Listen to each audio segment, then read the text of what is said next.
Assalamualaikum warahmatullahi wabarakatuh. Waalaikumsalam warahmatullahi wabarakatuh. Ya, kembali lagi di acara penting, pendidikan dan parenting.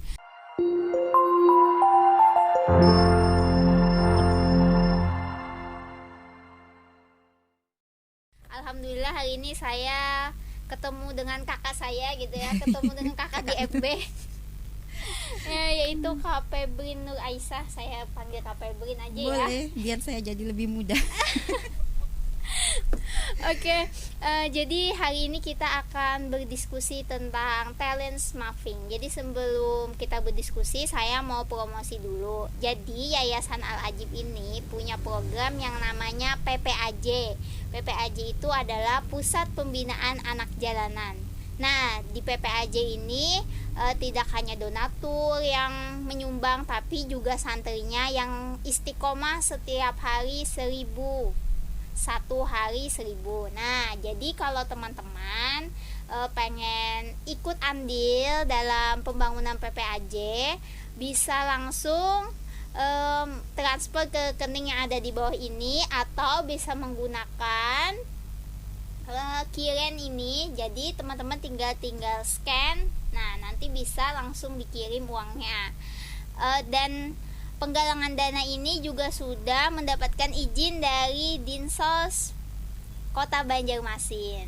Nah, jadi teman-teman yang punya uang berlebih, terserah pengen nyumbang 1.000, 2.000, tidak apa-apa. Berapapun uangnya, insya Allah akan membangun dan sangat membantu untuk pembangunan PPAJ. Nah, di dalam PPAJ ini nanti ada pesantren, ada pembinaan disabilitas, terus ada PAUD, ada sekolah musik jalanan, dan satu lagi saya pengen yang ini, sebenarnya PPAJ ini nanti ada talent mappingnya. Wah, gimana? Menarik ya.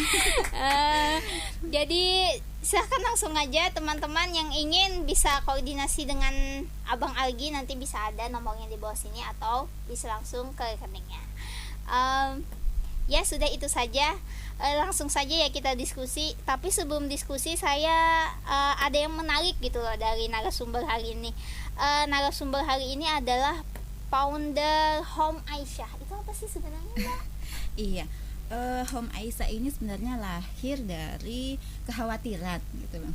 Waktu itu saya kan tidak berkegiatan di mana-mana, jadi di rumah saja.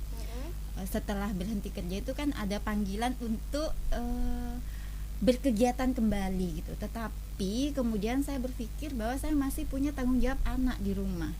Ya, anak kakak saya ini banyak loh, 5. Jadi tahu ya, jadi ada kekhawatiran ketika meninggalkan anak-anak di rumah, karena anak saya itu termasuk anak-anak yang agak susah beradaptasi dengan orang lain gitu. Jadi sempat bersekolah, kemudian merasa tidak nyaman di sekolah gitu. Ini lepas dari faktor eksternal ya, tapi faktor internal anak saya, setelah saya ajak komunikasi, itu memang dia tidak nyaman gitu dengan berbagai alasan, dan itu sudah kami konfirmasi berulang-ulang. Jadi tidak nyamannya kenapa?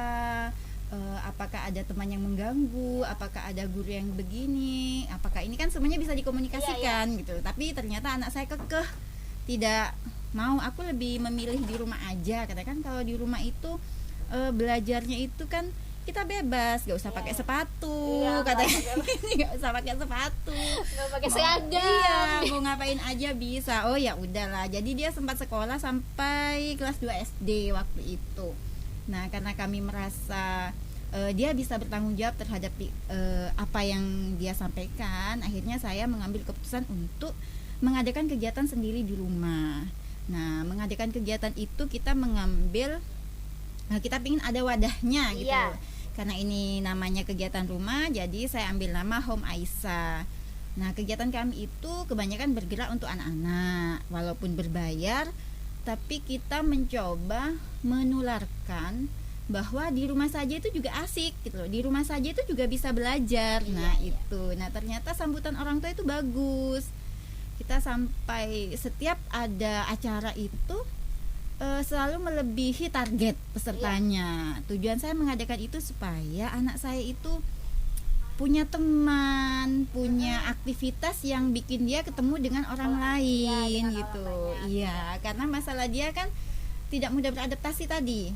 Sosialisasinya gitu, kurang Iya. bisa bersosialisasi. Iya, jadi dia tipe anak yang ketemu sekali itu nggak enak gitu, ketemu 2-3 kali baru dia ngerasa nyambung. Oh. Baru nyambung gitu. Jadi Home Aisyah itu kemudian jadi wadah saya untuk beraktivitas dengan anak saya, kemudian merambat ke sekolah-sekolah. Jadi kami menularkan ke sekolah-sekolah kesadaran buat anak-anak bahwa belajar itu nggak hanya di sekolah. Kemudian buat orang tua juga. Iya. Makanya kita sering ngadain parenting di Iya. sekolah-sekolah gitu-gitu. Tapi yang parentingnya di sini kita nggak mau yang terlalu berat. Jadi yang ringan-ringan aja, yang mudah diaplikasikan. Karena biasanya kan permasalahan dari parenting itu tinggi di awang-awang gitu loh. Iya. Jadi ketika kembali ke rumah, ibu-ibu itu merasa tetap nggak bisa menemani anak di rumah gitu. Iya. Iya, semuanya nggak seperti di teori kan. Iya, seperti betul sekali. kebanyakan Karena kan kan teori itu juga berasal dari barat. Ya, jadi kan kalau sudah kesini rasanya kok kayak beda gitu, karena lingkungannya beda di sana. lingkungannya ya sih? beda. Ya, jadi saya berusaha membumikan parenting itu bagaimana supaya lebih mudah dilaksanakan di lapangan gitu. Intinya itu sih mengembalikan kepercayaan diri pada orang Orang tua untuk kembali mendidik anak-anaknya di rumah gitu aja sih. Om Aisyah itu awalnya seperti itu. Iya, itu juga termasuk fasilitator pendidikan berbasis rumah ya. Iya. Oke, kita langsung bahas aja nih pemirsa ke talent mapping. Jadi saya itu kenapa tertarik membahas ini gitu ya? Karena saya menemukan di jalan itu kok banyak anak-anak yang dia putus sekolah gitu. Dia merasa nggak cocok di sekolah. Dan anak jalanan ini tipe orang yang dia kalau dia nggak suka dia akan melepasnya. Dia tidak mau bertahan gitu. Beda dengan saya gitu ya. Kalau saya tidak suka, saya akan berusaha untuk menyukainya gitu kan. Kalau rumahan gitu. Karena mama saya dulu kan udah gitu kan belajar gitu tetap aja. Jadi tetap aja gitu. Kalau anak jalanan dia berontak. Jadi saya berpikir seperti ini. Berarti di sekolah itu mereka tidak suka gitu. Ada yang mereka tidak sukai mungkin di situ. Jadi kalau saya flashback ke belakang itu teman-teman saya kalau di SD itu yang ranking 1, ranking 2 itu memang ahlinya di matematika, desain. Bukan teman-teman saya yang suka menggambar, yang suka menyanyi, itu bahkan bisa rankingnya sampai berpuluh-puluh ke atas gitu. Berarti sekolah yang saya selama ini saya sekolah itu adalah sekolah yang mengedepankan anak-anak yang memang dia pintar di logik matematik gitu. Jadi saya pengen memetakan, pengen tahu gitu loh bagaimana caranya kita memetakan talent anak itu, bagaimana caranya supaya jadi rencananya kedepannya sekolah ramah anak ini lebih kepada saya pengen anak itu dia mengembangkan sesuatu yang dia sukai, sesuatu bakat yang ada di dalam dirinya yang dia kembangkan gitu. Jadi gimana sih Mbak tentang talent mapping ini? Ya, jadi sebenarnya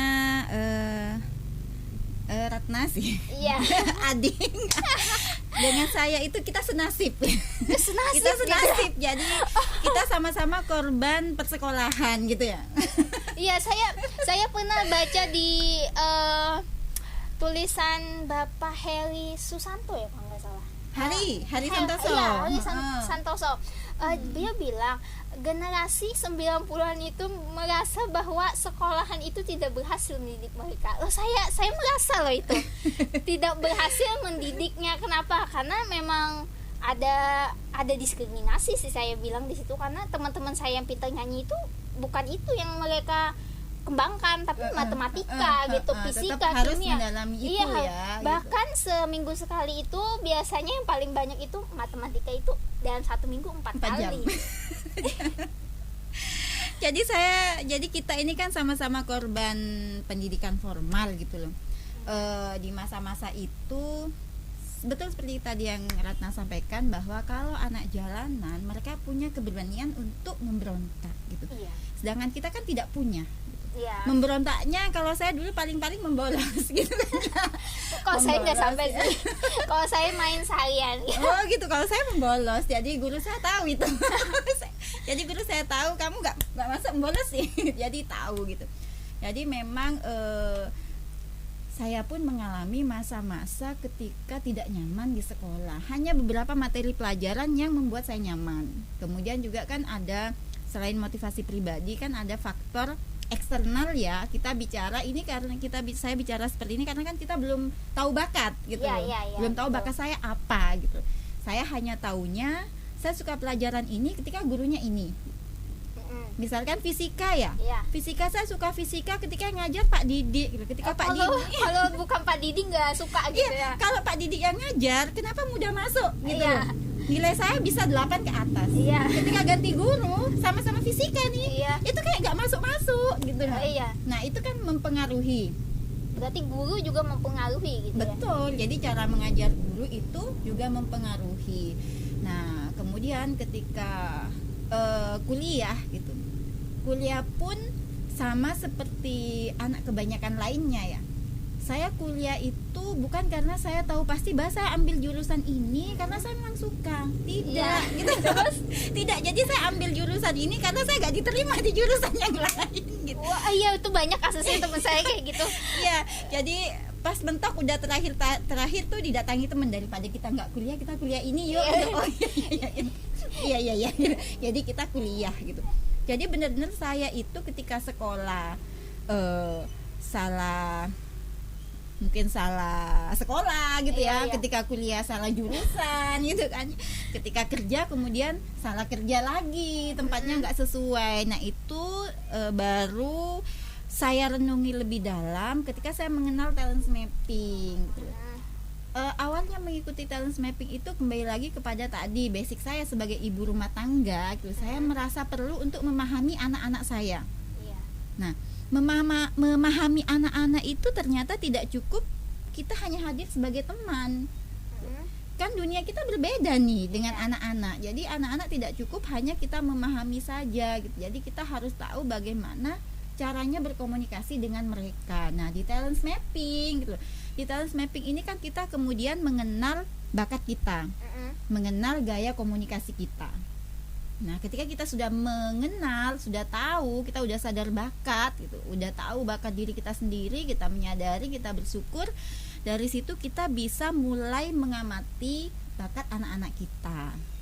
Jadi harus diri sendiri dulu tahu bakatnya. Iya, Oh. jadi talent mapping ini kita harus kenal diri dulu, harus tahu Baru diri. bisa kenal Baru orang lain. bisa mengenali orang lain gitu kan. Nggak mungkin ya kita tidak tahu apa-apa terus kita berharap bisa tahu apa-apa tentang Iya, orang iya. lain gitu. Nah jadi itu, nah setelah saya ikut talent mapping itu saya menemukan gitu, ternyata permasalahan komunikasi saya dengan anak saya itu karena bakat. Jadi bakat saya itu ada satu bakat yang di situ bakat kepemimpinan sih. Sebenarnya kalau digunakan di tempat yang tepat gitu itu bagus. Iya. Hanya saya salah menggunakannya. Saya menggunakannya untuk anak-anak saya. Jadi anak-anak saya itu merasa dipaksa kan ya. Iya. Oh, ternyata ini masalahnya. Ini mungkin hampir dialami oleh semua anak gitu kan. Hampir semua anak dipaksa oleh orang tuanya. Kamu kok nggak sekolah ini? Gitu kan ya. Jadi kayak ambisi orang tuanya gitu ya. Iya, jadi kembali ke ambisi orang tuanya. Nah, tapi kalau di talent mapping itu sebenarnya semua bakat itu positif, tidak ada yang negatif. Semua bakat itu positif, tetapi hanya terbagi menjadi bakat yang merupakan kekuatan kita dan ada bakat yang merupakan kelemahan kita. Nah, kita perlu mengetahui itu untuk mengelola dan bekerja sama dengan orang lain. Salah satunya ketika kita udah tahu itu, kan kita jadi enak berkomunikasi dengan anak. Nah, saya tahu saya salah menggunakan bakat saya gitu loh. Saya salah menggunakan bakat saya. Jadi ketika saya tahu itu, kemudian saya tahu tipe komunikasi anak saya seperti apa gitu, maka saya mengubah. Oh, berarti anak ini nggak suka dipaksa. Oh, berarti anak ini tidak suka ketika kita beri target. Jadi kemudian gaya pengasuhan saya di rumah pun berubah 180 derajat. Jadi kita nggak punya Berarti anak target Mbak lagi. Feblin gak suka misalnya ada target terus ada hadiah? Suka? Saya memang tidak menerapkan itu gitu loh, karena itu sifatnya kan sementara. Iya. Sesuatu yang sifatnya memberi hadiah itu sifatnya sementara. Nah itu juga saya tularkan di sekolah. Saya berusaha teman-teman pendidik tidak menggunakan metode itu, tapi metodenya membangun kesadaran dari dalam. Kita nggak membangun kebiasaan gitu loh, karena Tapi kebiasaan itu kan tahapan paling rendah dari kesadaran. Kayak kita sholat ya, sholat hanya berdasar kebiasaan gitu ya, loh. tapi tidak sadar Tapi tidak sadar bahwa ini kewajiban, kan hanya sholat aja Iya. gitu. Beda ya, esensinya beda. Kayak kita ibu menyusui gitu loh. Berdasarkan kebiasaan dengan berdasarkan ilmu kan berbeda. Iya. Sama-sama menyusui tapi efeknya bagi anak berbeda, efeknya bagi ibu juga berbeda. Nah itu, jadi saya di dalam rumah saya itu memang saya tidak menerapkan apa itu hadiah. Prosesnya memang lama, susah, seolah sia-sia, nggak ada hasilnya gitu kan ya, kok nggak berubah-ubah sih gitu ya. Jadi proses saya memperbaiki anak saya ya, memperbaiki dalam arti saya yang salah gitu. Saya salah dalam proses pengasuhannya kan gitu. Untungnya saya menyadari itu berlangsung berapa tahun ya. Sejak anak saya kelas 3 SD, itu kelihatan hasilnya ketika kelas 3 SMP. Lama banget ya? Iya, lama gitu. 6 Jadi tahun. itu 6 tahun. Memang kan kalau kita udah kadung salah itu kan memperbaikinya tidak mudah gitu ya gitu. Tadi ada bakat yang bisa membuat kita lemah gitu, apa maksudnya? Bakat yang membuat kita lemah Bukan itu membuat kita lemah gitu. kelemahannya tuh Jadi dalam talent mapping ini kan ada 34 bakat yang dikenalkan. Ada 34 macam bakat yang akan terbaca dengan assessment talent mapping. Nah itu ada bakat yang gue banget gitu, ini saya banget nih gitu. Itu ada 7 bakat teratas yang gue banget, itu kekuatan kita. Iya. Nah ada 7 bakat terlemah gitu. Nah itu kelemahan kita. Iya. Jadi bukan gue banget. Nah kita nggak bisa paksakan di situ. Iya. Nah seperti tadi teman kita yang juara di sekolah itu yang pinter matematika gitu ya, yang pinter sains, tapi kemudian yang pinter nyanyi ini kan nggak masuk hitungan gitu loh. Karena kelas musiknya nggak ada gitu. Nggak ada, nggak difasilitasi. Kalau olahraga pun cuma seminggu sekali gitu. Betul. Nah padahal ya itu tadi, kadang kita di sekolah itu kemudian mengasah bagian pisau yang tumpul. Ini loh, yang bakatnya nyanyi kan belum tentu dia juga pintar di bidang akademik gitu. Iya. Biasanya kan hanya beberapa Ada, ada yang memang cuman nggak include semuanya. Dia pintar matematika, pintar nyanyi, Iya, pintar main iya. bola, memang ada gitu, tapi kan tidak semuanya. Nah di sekolah kan kurikulumnya kan seragam. Iya. Semua satu kelas harus menguasai matematika, sains, biologi, semacam itulah ya kan. Kemudian ada nilai-nilai yang oh ini nggak pinter, oh ini pinter gitu loh. Jadi karena kurikulum sekolah begitu, akhirnya orang tua memutuskan anakku dileskan matematika gitu Iya, kan. jadi tetap kita mengasah sisi pisau yang tumpul. Iya, gitu loh. sisi yang tumpul tuh nggak pernah bisa tajam. Iya gitu. kan, nggak pernah bisa tahu. Jadi kan kayak perbuatan yang sia-sia sebenarnya, Iya. tapi kan kita tidak menyadari itu. Mm-mm. Kita tidak menyadari itu. Nah dengan pendidikan rumah gitu loh, dengan talent mapping kita jadi tahu itu, dan kita bisa fokus pada kelebihan-kelebihan. Kalau kita fokus pada kelebihan kan kita akan lebih mudah sampai ke tujuan. Dan lebih fokus gitu ya, nggak Nah, kemana-mana. hasilnya kan juga kelihatan, Iya. cepet kelihatannya. Tapi kalau kita tidak fokus pada kelebihan gitu loh, kita nanti jalannya kan muter-muter nih. Iya. Jadi yang dulunya dia punya bakat nyanyi ya, Iya. karena kemudian dipaksa untuk bisa matematika, dipaksa bisa fisika, dipaksa bisa biologi, kan nyanyinya hilang. Iya. Bakatnya jadi terpendam, nggak Iya, muncul gitu loh. Kemudian 10 tahun kemudian dia baru sadar bahwa saya berbakat nyanyi, baru mau belajar lagi. Iya, Kan itu sudah mah- terlambat. Iya, sudah terlambat. Iya, jadi seperti itu. Talent mapping ini memang memudahkan kita mengenal kelebihan diri kita dan kelebihan anak-anak kita, sehingga lebih mudah mencapai tujuan. Jadi mengasah yang disukai anak, bakat anak gitu, itu yang kita asah selama, apalagi masa pertumbuhan gitu ya. Betul. Masa pertumbuhan itu masa yang sangat cepat gitu kalau dia diasah bakatnya gitu. Iya. Jadi saya ini tahu talent mapping ini baru tahun 2020 kemarin loh. Iya. Saya kuliah pendidikan tapi nggak tahu ini gitu. Nggak ada di saya tahunya di pendidikan itu cara memetakan kemampuan bakat anak itu ya 8 kecerdasan itu. 9 sampai 10, mungkin 10 atau mungkin sekarang 11 saya juga kurang tahu gitu. Yang 8 kecerdasan itu yang dibahas sama dulu waktu aliyah itu saya pernah juga bakat dengan cara sidik jari gitu. Iya, Itu betul. saja. Kalau talent mapping ini baru gitu saya Iya. mengetahuinya. Jadi memang talent mapping ini metode yang baru gitu ya, baru dikembangkan gitu. Kalau 8 kecerdasan itu kan berkaca kepada Gartner ya. Iya, itu orang luar negeri. Kita kan berkaca ke sebenarnya gini loh. Bakat dan kecerdasan memang yang banyak meneliti itu orang luar negeri gitu loh. Karena kita tidak pernah berkiblat kepada pendidikan ala Rasulullah gitu loh. Ya. Iya. Padahal Rasulullah gitu. Ketika menemani sahabat-sahabatnya, beliau itu berbasis bakat. Iya. Makanya kenapa ada yang ketika usia 18 tahun udah jadi panglima perang. Iya. Kemudian ada yang memang kamu nggak boleh ikut perang. Ada yang memang beliau larang gitu loh. Jadi karena beliau tahu ini kelemahannya gini, ini kelebihannya gini. Jadi beliau sebenarnya satu-satunya orang yang pada masa itu sudah mendidik sahabat-sahabatnya berbasis bakat. Makanya kenapa sahabat-sahabat yang dititipkan kepada beliau kan saya mulai dari kecil-kecil ya. Ali bin Abi Thalib itu kan sudah jadi orang yang cerdas gitu kan. Betul, banyak kan Anas gitu Iya. ya. Jadi yang dititipkan kepada beliau mulai kecil itu biasanya udah terdeteksi bakatnya oleh beliau, karena sebenarnya di dalam Al-Quran sendiri gitu loh. Jadi bakat ini nggak melulu punya orang barat. Kita sebenarnya kalau mau menggali ini punya kita gitu. Jadi di dalam surah Al-Isra ayat 84 sebenarnya di situ udah dibahas nih bahwa setiap jiwa itu akan bergerak sesuai dengan panggilan jiwanya masing-masing. Tapi kan kita selama ini tersimpangkan ya, karena mungkin tidak tahu. Iya. Ya itu tadi gak tahu. Akhirnya banyak permasalahan-permasalahan yang timbul kayak tadi di sekolah. Iya. Kita merasa Oh, ya menjadi kaum minoritas gitu. kok aku nggak pintar-pintar ya temanku kok bisa juara Bisa ya juara gitu kan. padahal sudah belajarnya lebih gitu dari Iya, teman gitu. terus gini, saya kan pengen jadi penyanyi ya, kok saya gak ditahu gitu kan ya kadang ya, kok saya tidak pernah ditunjuk ya gitu.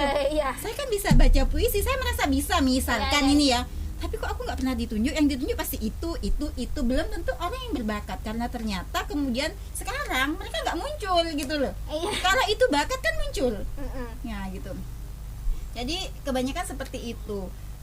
Saya dulu juga ketika SMA tuh pengen ikut salah satu kegiatan ekstra gitu ya. Ada namanya Suara Semasa. Jadi di situ teman-teman menerbitkan majalah sekolah gitu. Iya. Itu saya nggak lulus. Saya nggak lulus karena tulisan saya jelek mungkin Iya, ya gitu. Jadi sekarang ini saya bisa menggugat ya. Saya menggugat salah satu orang-orang di masa lalu yang menjadi pemimpin. Aku loh dulu ikut itu nggak dapat. Iya kak, coba Kamu colek ikut. ketua kan.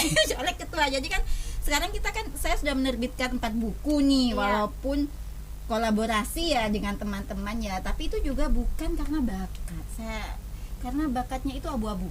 Untuk bakat menulis saya abu-abu. Jadi saya menulis itu lebih kepada panggilan bahwa apa yang saya lakukan itu harus diketahui orang lain untuk mungkin bisa diambil pelajaran seperti itu. Karena kan berbeda loh orang yang menulis karena Penulis. panggilan bakat Iya, gitu iya. dengan orang yang menulis karena tuntutan akademik misalnya. Iya, Kan betul, sekarang betul, skripsi betul. ya, kan itu Iya. menulis juga, tapi kan orang bacanya nggak enak. Apalagi misalnya naik pangkat itu nulis Iya, juga. naik pangkat kan nulis juga, mau S3 nulis juga. nulis juga gitu kan. Isinya itu kemudian bagi kita yang baca kan tidak menarik. Iya. Tapi orang-orang yang menulis dengan panggilan jiwa Terelie ya, Iya. kalau kita baca kan menarik, walaupun di situ ada kisah nyata yang dibawa ke seolah-olah hanya cerita gitu kan, menarik ya. Iya. Gitu. Beda dengan buku-buku yang memang isinya tentang literasi, tapi literasi pun gitu loh. Ketika saya membaca buku karya Glenn Doman gitu, itu literasi isinya itu, tapi dibaca itu bikin Enak gitu. iya, bikin enak, bikin penasaran Iya. gitu kan. Penelitian tapi bikin penasaran. Ada kan penelitian yang bikin kita jemuh gitu Iya. ya membacanya. kayaknya capek nggak masuk kan ada buku yang seperti itu. Nah itu juga dipengaruhi oleh bakat sebenarnya. Oh, jadi di talent mapping itu ada warnanya gitu ya, abu-abu gitu atau Iya hitam? ada. Oh. Jadi kalau bakat itu gue banget gitu, dia ditandai dengan warna merah. Oh, merah gitu. Iya. Kalau abu-abu itu berarti apa? Abu-abu itu udah mau ke hitam kan gitu. Jadi bukan gue lah gitu. Kalau Oh, jadi kalau hitam tuh memang bukan bukan gue banget. banget gitu. Bukan gue banget. Oh, udah jadi di situ. 3 warna gitu ya? Merah, Ada 5 warna. 5. Heeh, Yang pertama merah, kuning, putih, putih, abu-abu, abu-abu sama hitam. Mm-mm. Jadi gitu. Oh, jadi kalau sudah ke hitam itu memang bukan kita banget gitu. Bukan ya? kita banget, tapi misalkan kita harus menguasai itu, maka kita bisa menjadikan talent mapping ini sebagai referensi untuk bekerja sama dengan orang lain. Jadi kita cari orang lain yang bakatnya merah. Iya, Di tapi kita hitam, di dia merah. iya, gitu. jadi kolaborasi gitu ya. Iya, kolaborasi. Jadi itu untuk meminimalisir, kan kadang kita nih kalau kerja sama orang Iya. nih ya, duh kok gitu sih, ya, duh kok gitu sih, kok kerjanya lambat sih, kok ininya ini kan gitu ya. Itu karena kita tidak pernah mempekerjakan orang sesuai dengan bakatnya, sesuai dengan kelebihannya. Jadi ketika dia dapat tugas, akhirnya leleh, tidak antusias gitu kan. Nah, kalau kita semua bekerja sesuai dengan bakat kita, maka itu nggak ada itu lelet itu nggak ada gitu. Karena suka gitu. Iya, karena suka tertantang kan. Iya, kalau tertantang. suka, gitu. Karena memang ada, saya punya teman yang memang dia tuh pintar matematika. Jadi matematika itu kayak games. Iya. Semakin sulit dia semakin suka. Semakin tertantang kan. Iya, semakin gitu. tertantang. Kalau semakin sulit sudah bawa tidur Semakin aja. dilepas. Sudah dibawa tidur aja udah. Saya pun begitu sih. Saya pun begitu. Oh, jadi di talent mapping ini apakah juga ada seperti kayak angket gitu, kayak tes psikologi biasanya kan? Jadi ada. Jadi kan Apakah saya misalnya suka sendirian gitu? Kan ada biasanya seperti itu. Gini, talent mapping ini kan bagian dari psikologi positif ya, gitu loh. Jadi selama ini kalau kita tahu tes psikologi buat anak yang mau masuk SD sekarang dites psikologi. Iya, kalau umurnya kalau nggak salah 6 tahun gitu misalnya, dia harus menyertakan tes psikolog. Ya salah satunya itulah ya, apapun alasannya gitu, kebanyakan tes psikologi itu kemudian menyebabkan kita ini semakin percaya diri atau semakin tidak percaya diri. Saya pernah tes psikologi apa ya? Apa Tes ya? kepribadian. Tergantung tesnya sih. Kalau tes kepribadian, kalau saya pribadi ya pernah juga dulu tuh tes bakat kepribadian. Jadi saya memilih apa yang saya suka. Jadi sebenarnya saya baca gitu, tes itu sebenarnya mudah saja sih. Iya. Memang Karena kan mudah aja. Karena bukan tes yang valid gitu loh. Ya tinggal diconteng-conteng aja. Betul. Talent mapping pun sebenarnya tinggal diconteng-conteng aja, semuanya hanya konfirmasi aja. Benarkah Iya. pilihan kita semua gitu loh. Jadi pilihan kita yang mana, jadi hasilnya itu memang tergantung kepada pilihan kita. Tapi kembali kalau ke dunia pendidikan gitu loh, ketika ada tes psikologi untuk masuk sekolah gitu loh, itu biasanya kan buat orang tua khawatir ya, aduh gak lolos tes psikologi nih anakku, gak terima gitu ya. Ya. Itu Kemudian- lebih kepada tes IQ sih sebenarnya. makanya. Kalau tes IQ tuh gugup sih. Iya. Aduh, jangan-jangan gue idiot gitu. Jadi kan kebanyakan tes psikologi kalau untuk anak usia sekolah itu bukan untuk memunculkan potensi. Iya, mengkhawatirkan. Iya, justru mengkhawatirkan gitu ya kan. Belajar Jadi- dulu gitu kan, sama kayak tes apa itu, TOEFL gitu, belajar dulu gitu supaya nilainya bagus. Iya, supaya nilainya bagus. Padahal kan tidak demikian gitu loh. Kan tes psikologi itu sebenarnya kan untuk mengetahui habit ya, kebiasaan-kebiasaan Iya. kita gitu kan, tidak untuk dilatih gitu, bukan dilatih. Nah itu jadi psikologi sebelumnya gitu, kita kan pengen membawa angin baru nih ke dalam dunia psikologi Indonesia mungkin ya gitu. Bahwa psikologi itu harusnya semakin menambah kepercayaan diri kita. Iya. Jadi bukan semakin aduh kok kelemahanku ini ya, oh aku kok gak bisa gini ya. Jadi bukan menimbulkan kekhawatiran. Makanya sekarang banyak sekali sekolah-sekolah yang bukan sekolah negeri ya utamanya ya, itu menggunakan talent mapping untuk memetakan bakat dan aktivitasnya pun berbasis bakat.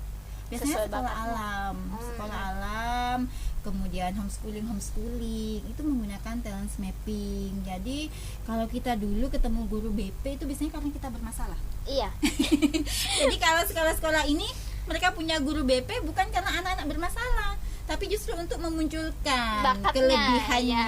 ya. Jadi konsultasi itu nggak harus nunggu berapa bulan, tiap hari pun nggak masalah gitu. Jadi benar-benar psikologi positif lah gitu. Oh, jadi di talent mapping ini apakah juga bisa berdasarkan sifat juga biasanya?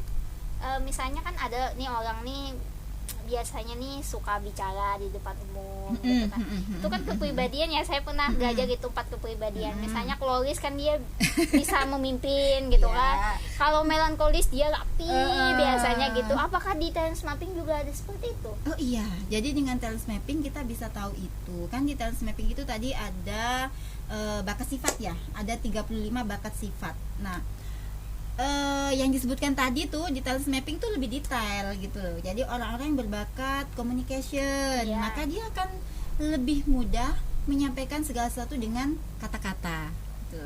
Tapi kemudian ada orang yang bakatnya empati gitu, dia nggak bisa, jadi dibawa ini nangis gitu kan ya, melankolis gitu ya gitu kan, seperti ini itu. nangis. Iya, jadi kemudian kalau kita mau cari pemimpin, maka ada bakat yang harus menonjol juga di talent mapping itu terbaca. Kemudian kalau kita mau cari guru, mau cari pendidik, itu juga ada bakat yang harus dimiliki oleh pendidik, itu ada gitu loh. Mau jadi hakim, ada bakat yang memang harus dimiliki oleh seorang hakim, adil gitu kan ya, itu bakat gitu. Itu panggilan jiwa. Tidak semua orang bisa berlaku adil kan gitu. Oh, jadi misalnya kita bakat kita itu apa ya? Misalnya anak gitu. Kalau contohnya aja anak Mbak Febrin misalnya apa bakatnya yang pertama, Ya, contohnya gini ya, supaya lebih contoh mudah bakat gitu. anak saya yang pertama nih. Anak saya itu sejak kecil nih. Tadi kan pemalu ya? Iya. Pemalu, jadi dia kan susah nih ketemu orang nih. Kemudian saya tidak fokus kepada susahnya itu. Jadi saya fokus kepada mencari kelebihannya. Iya. Nah, ternyata di talent mapping itu ada bakat namanya bakat input. Apa itu? Bakat input ini orang-orang yang suka meletakkan segala sesuatu pada tempatnya. Gitu loh. Nah, anak saya gitu, anak saya. Jadi dia tuh suka seperti itu. Kalau melihat sesuatu berantakan dia tidak suka. Jadi dia rapikan gini. Iya. Saya bagian merombak, dia bagian merapikan. Jadi kalau saya beres-beres rumah itu bisa makan waktu 1 minggu gitu, dia sebentar Menata itu dia bisa gitu ya? Iya, dia bisa. Jadi dia sebentar dan kelihatan hasilnya. Iya. Gitu loh. Jadi saya, oh berarti anak ini bakatnya di sini gitu. Jadi dia kalau menemukan sesuatu yang kotor itu gini, capek aku sebenarnya. Dia bilang gitu, sebenarnya capek. Tapi karena panggilan ininya ya, Saya itu nggak enak, dibereskan. nggak enak gitu ya ngelihat gitu ya. Jadi itu dibereskan. Iya. Kayak rumah kemarin ya, baru balik ke sini kan habis kena banjir ya. Di rumah kan hanya laki-laki semua. Iya. Jadi dia datang ke rumah itu, kok kayak gini gitu kan, nggak bersih gitu kan. Dia tata semuanya, dia ubah. Mbak, kita mulai dari sini ya. Dia ubah dan kelihatan gitu loh. Oh, kelihatan kan setelah ditata dengan tidak ditata itu kelihatan. Nah, itu bakat. Nah, alangkah baiknya jika kita mulai mendidik anak kita dengan melihat kelebihan-kelebihannya itu. Nggak harus semuanya kelebihan itu sains gini loh, matematika, nggak harus Ya gitu menata loh. barang itu. Menata barang pun kalau di Jepang ya kan itu dihargai. Di Iya luar kan negeri sekarang dihargai, ada cara gitu. melipat gitu kan. Iya, akhirnya saya fasilitasi dengan itu. Saya berikan buku Marie Kondo, bagaimana seni mengatur ini. Kan itu saya fasilitasi aja yang seperti itu. Jadi kita nggak perlu, Mbak kenapa sih kok maluan? Udah itu udahlah gitu, nomor ke berapa nanti. Karena ternyata ketika sudah bertemu orang untuk kesekian kalinya kan itu udah gak berlaku gitu, hanya di depan-depannya aja. Jadi saya udah nggak fokus ke itu lagi, fokus kepada yang lain udah. Oh, pada kelebihannya. Berarti anak Bapak Febri yang pertama ini kebalikan anak saya. Kan masih kecil. Kalau anak saya itu ketemu orang pertama kali dia sudah bisa akrab, tapi kalau menganggap barangnya sendiri dia enggak. Nah, itu berarti udah bisa dilihat bahwa mungkin anaknya nih ada bakat Wu. Jadi bakat Wu itu apa tuh? Wu itu kepanjangannya apa ya, bahasa Inggris. Kalau bahasa Inggris nih saya. Jadi intinya Iya. orang-orang dengan bakatmu itu orang-orang yang nggak malu sok kenal sok dekat dengan orang lain gitu loh. Dia umur 3 Dan itu tahun. kelebihan gitu. Iya, dia umur 3 tahun sudah bisa menyapa temannya umur 5 tahun, 6 tahun, 7 tahun, bahkan dia bisa main negosiasi. Iya, Ini nah. anak kecil-kecil bisa sudah negosiasi, saya bilang Ya, gitu. ya udah itu dilihat aja kelebihan-kelebihannya Tapi itu. kalau dia disuruh nata barang, dia pusing. Iya, Gak apa-apa. Jadi menaruh barang itu kita tidak perlu punya ekspektasi yang besar gitu, terlalu tinggi. Yang penting anak usia segitu misalkan bisa meletakkan sepatu di tempatnya aja udah cukup kan, perkara rapi atau tidak gak masalah gitu. Jadi jangan terlalu taruh di sini ya harus betul ya naruhnya, enggak harus kayak gitu. Yang penting taruh di sini udah selesai, satu perintah aja gitu kan. Untuk hal-hal yang lainnya nanti akan berkembang gitu loh. Kalau dari anak Mbak Pedrin yang pertama itu, kalau di kepribadian namanya melankolis gitu ya. Orang yang rapi gitu. Iya, lebih ke introvert sih ya. Iya, kalau anak saya itu ekstrovert dia. Lebih kayak gitu sih. Jadi benar-benar kita nggak bisa salah ngomong, kan mudah baper. Oh, Gitu iya. ya kan. Orang-orang melankolis itu kan Iya, udah baper. baper gitu loh. Kalau anak saya itu enggak, dia Nggak ngefek ya. enggak ngepek, dibilang, "Ih, kamu gundul ini segala Ah. macam." Dia cuek aja. Saya nggak bisa. Kalau saya cuek aja. Tapi rata-rata anak saya itu ternyata seperti itu semua, nggak bisa diomongin. Pernah satu kali aja saya bilang kan, Mas mau magang di sini ya, katanya. Iya sudah. Dia udah bilang iya sudah, berarti saya sudah harus mencari jalan gitu kan ya, karena saya kan tidak tergantung kepada sekolah ya. Jadi tempat magang pun kita mencarikan gitu kan. Jadi saya udah nego dengan pemilik usahanya. Iya Bu, nggak apa-apa magang di sini. Pas keesokan harinya saya konfirmasi ke anak saya, ini udah fix nih, mau nih magang situ. Nggak jadi. Dia bilang nggak jadi. Karena kenapa kamu jadi beban orang tua? Jadi itu baper dia iya, gitu iya. loh, baper. Jadi dia langsung bikin status gitu. Ternyata aku jadi beban orang tua. Gitu. Jadi ayahnya saya suruh ya ngomong sama anaknya ya gitu gini. Setelah kita selesaikan minta maaf, selesai, statusnya dihapus. Kayak gitu. Makanya kadang kita kan mendidik anak itu perlu hati-hati ya. Status sekarang kan ngeri ya. Ada Iya. mama apa itu ya. Saya nggak update sih, nggak melihat yang suka punya target buat anak, ternyata anaknya misu-misu di media sosial gitu. Itu remaja mungkin ya. Iya, itu ada komunitasnya sendiri, komunitas anak-anak benci mama gitu. Oh gitu. Saya nggak tahu loh, karena anak saya mungkin masih kecil gitu ya. Iya, jadi memang dunia pergaulan anak-anak itu memang kita tidak menyangka sejauh itu gitu loh. Kalau talent mapping nih menurut Mbak Pedrin, apakah perlu anak yang sudah misalnya kita tahu kelebihannya, kita sudah asah, apakah perlu dia mengikuti misalnya paket A, paket B, paket C gitu? Oh gitu. Itu sebenarnya kembali kepada value tiap keluarga ya, gitu loh. Kembali kepada value tiap keluarga, kemudian kembali kepada kebutuhan si anak. Apakah si anak ini merasa butuh mendapatkan ijazah? Iya. Jadi ini memang PR besar pendidikan buat kedua orang tuanya. Orang tua harus sepaham. Kalau nanti gak sepaham, kasihan lagi anaknya gitu loh. Yang satu bapaknya pengen harus kuliah misalkan, Iya. tapi kemudian yang satu nggak apa-apa gini. Jadi nggak sepaham lagi, anaknya nanti bingung karena gini loh, dunia pendidikan itu kan berubah. Oke lah, saat ini dunia pendidikan formal membutuhkan ijazah. Iya. Tetapi ternyata berita gembiranya, saya kemarin baca bukan kemarin sih, udah beberapa waktu yang lalu saya membaca status beberapa teman gitu. Ada salah satu teman saya, anaknya itu diterima di college ya, perguruan tinggi di New Zealand. Tapi dia nggak pakai ijazah, pakai portofolio, betul, di luar negeri. Gitu. Bahkan kan sekarang Google, YouTube itu nggak perlu ijazah, mereka ahli-ahlinya dia. Jadi suruh nih di julung komputernya apa bikin program, dilihat aja kan. Kalau gitu. bisa, sudah, nggak perlu ijazah dia. Makanya kenapa itu dunia pendidikan itu berubah. Jadi kita nggak perlu khawatir saat inilah gitu loh. Saat ini nggak perlu khawatir.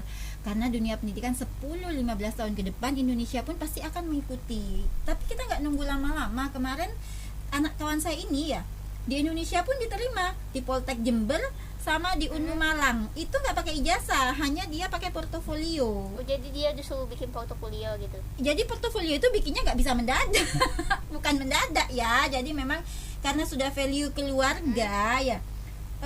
Anak ini memang masih sekolah formal, sekolah alam sih. Sekolah alam itu semi formal ya, gitu ya. Karena kan ijazahnya kejar paket ya. Oh gitu ya. Sekolah alam ada yang seperti itu. Jadi anak ini yang seperti itu, bukan yang sekolah alam yang masih full kurikulum dinas, bukan gitu loh. Jadi dia seperti itu. Nah, orang tuanya itu mendampingi anaknya dengan beraktivitas di rumah. Jadi anaknya magang. Itu semua orang tua yang memfasilitasi, bukan sekolah. Nah, itu kan jadi portofolio anak. Oh iya ya, kegiatan. Kegiatan. Gitu. Oh iya iya. Jadi itu semua menjadi portofolio anak. Makanya kenapa kita sebagai orang tua nih, kalau mau mengambil arah yang berbeda dalam pendidikan gitu, kerjanya itu sama beratnya dengan yang menempuh pendidikan formal. Tapi nggak harus jadi beban gitu loh. Yang penting rileks, optimis, itu sih kuncinya. Tapi kalau kita udah mikir, aduh nanti gimana ya, gak dapet kerjaan, gini macem-macem gitu kan ya, itu kita nggak akan bisa menjadi pendidik rumahan gitu. Jadi kuncinya di rileks dan optimis. Kita yakin bahwa rezeki itu pasti gitu. Tadi kan Mbak Febri bilang bahwa ada sekolah yang tidak menerapkan pendidik kurikulum dinas gitu ya. Itu apakah juga ada izin dari dinasnya atau bagaimana itu? Ada, untuk yayasannya kan ada. Oh jadi di yayasan itu gitu ya? Iya, yayasannya ada.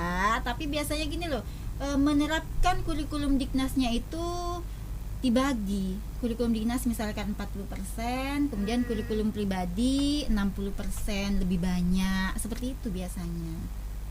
Kalau yang rumah Fadail? Iya, Fadail. Kalau rumah Fadail ini kan kemarin arahnya memang ke pendidikan non formal.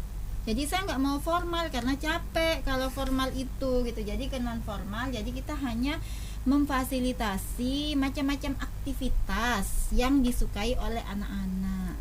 Oh, jadi anaknya usianya berapa? Semuanya? Iya, dari usia 5 tahun sampai ibu-ibu ada. Oh iya, jadi sampai ibu-ibu sampai remaja gitu ada juga. Remaja ada. Jadi kegiatannya apa di situ, Mbak? Untuk saat ini kelas yang kami buka itu ada public speaking, ada cooking, ada berkebun, kemudian ada hafalan Quran, kemudian musik, renang, itu ada. Kemudian kita berkembang ke calistung. Calistung itu kan kami berkeyakinan gitu bahwa setiap ilmu yang dipelajari itu kan harus didasari suka membaca. Iya, memang harus itu. Kuncinya kan itu, jendelanya itu. Iya, sedangkan di sekolah kan itu mohon maaf ya gitu. Apakah itu terbangun di sekolah? Coba yang korban pendidikan formal. Yang korban pendidikan formal nih.